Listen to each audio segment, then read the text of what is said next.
بسم الله الرحمن الرحيم. اللهم رب النور العظيم ورب الكرسي الرفيع ورب البحر المسجور ومنزل التوراة والإنجيل والزبور ورب الظل والحرور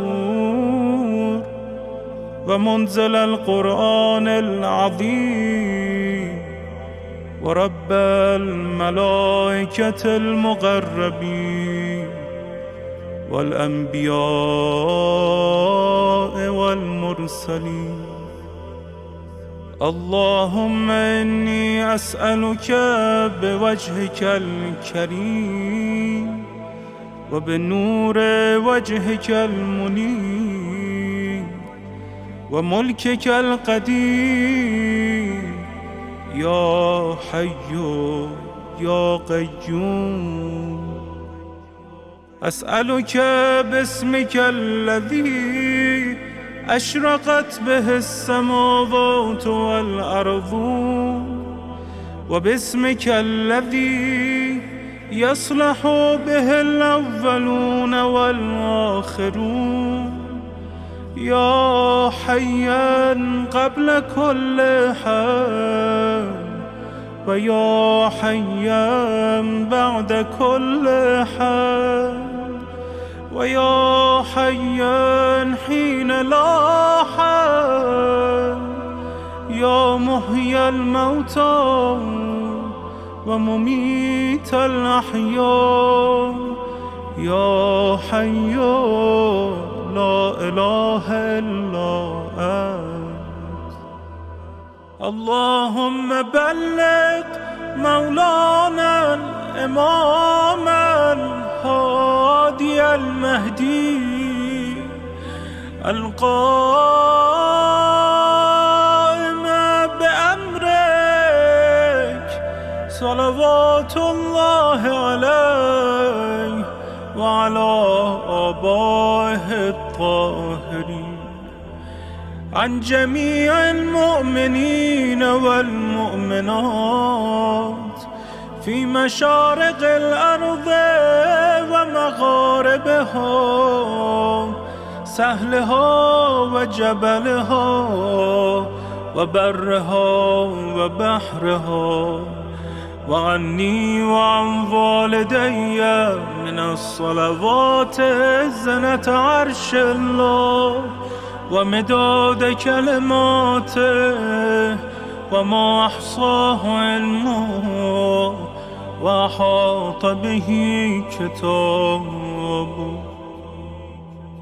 اللهم إني أجدد له في صبيحة يومي هذا وما عشت من أيامي عهدا وعقدا وبيعة له في عنقي لا أحول عنها ولا أزول أبدا.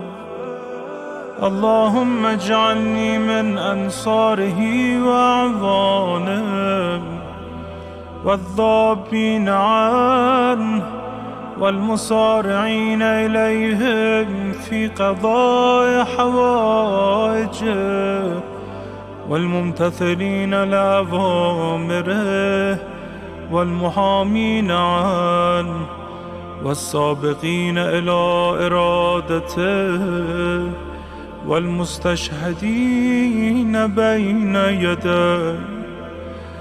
اللهم إن حال بيني وبينه الموت الذي جعلته على عبادك حتما مقضيا فأخرجني من قبري مؤتزرا كفني شاهرا سيفي مجردا قناتي ملبيا دعوة الداعي في الحاضر والبادي.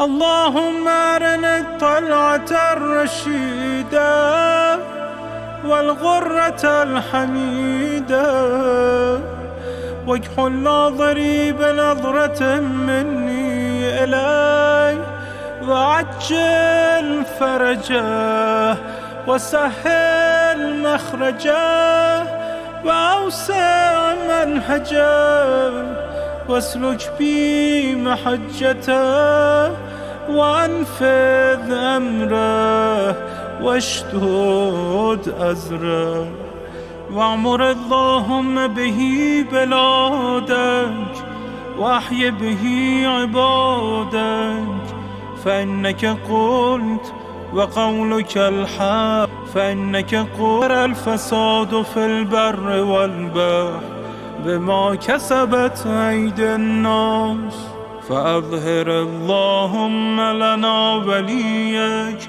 وابن بنت نبيك المسمى باسم رسولك، حتى لا يظفر بشيء من الباطل إلا مزقه، ويحق الحق ويحققه، واجعله اللهم مفزعا لمظلوم عبادك، وناصرا لمن لا يجد له ناصرا غيرك، ومجددا لما عطل من أحكام كتابك، ومشيدا لما ورد من أعلام دينك وسنن نبيك صلى الله عليه وآله، واجعله اللهم ممن حصنته من بأس المعتدين.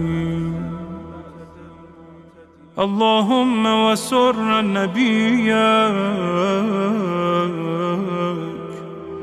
محمدا صلى الله عليه وآله برؤيته ومن تبعه على دعوته، وارحم استكانتنا بعده. اللهم اكشف هذه الغمة عن هذه الأمة بحضوره، وعجل لنا ظهوره، إنهم يرونه بعيدا ونراه قريبا، برحمتك يا أرحم الراحمين. العجل العجل يا مولاي يا صاحب الزمان، العجل العجل يا مولاي يا صاحب الزمان، العجل العجل يا مولاي يا صاحب الزمان.